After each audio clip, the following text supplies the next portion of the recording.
नमस्कार दोस्तों, क्या आपने कभी सोचा है कि अच्छे लोगों के साथ बुरा क्यों होता है और गलत करने वालों को सफलता क्यों मिल जाती है?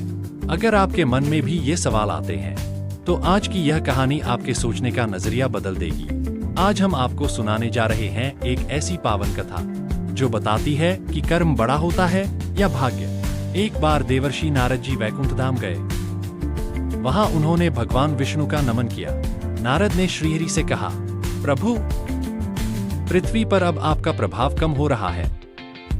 धर्म पर चलने वालों को कोई अच्छा फल नहीं मिल रहा। जो पाप कर रहे हैं उनका भला हो रहा है। तब श्रीहरि ने कहा, ऐसा नहीं है देवर्षि, जो भी हो रहा है सब नियति के अनुसार हो रहा है। नारद बोले, मैं तो देखकर आ रहा हूं।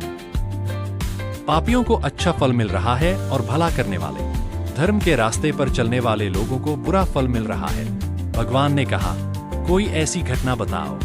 नारद ने कहा, अभी मैं एक जंगल से आ रहा हूं। वहां एक गाय दलदल में फंसी हुई थी। कोई उसे बचाने वाला नहीं था। तभी एक चोर उधर से गुजरा। गाय को फंसा हुआ देखकर भी नहीं रुका।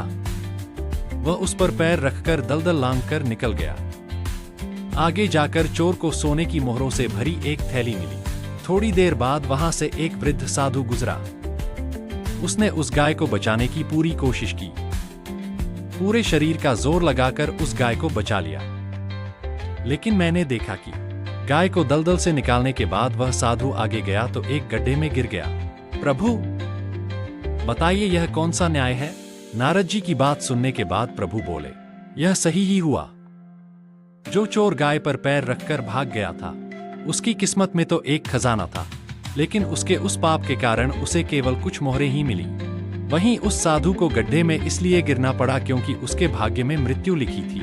लेकिन गाय को बचाने के कारण उसके पुण्य बढ़ गए और उसकी मृत्यु एक छोटी सी चोट में बदल गई। इंसान के कर्म से उसका भाग्य तय होता है। इस कहानी से हमें यही समझ आता है कि जो हमें आज दिखता है वही पूरा सत्य नहीं होता।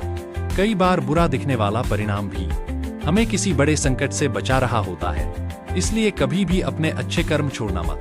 धर्म और सच्चाई के रास्ते पर हमेशा चलते रहो, क्योंकि कर्म से भाग्य बदलता है और भगवान हर कर्म का हिसाब रखते हैं।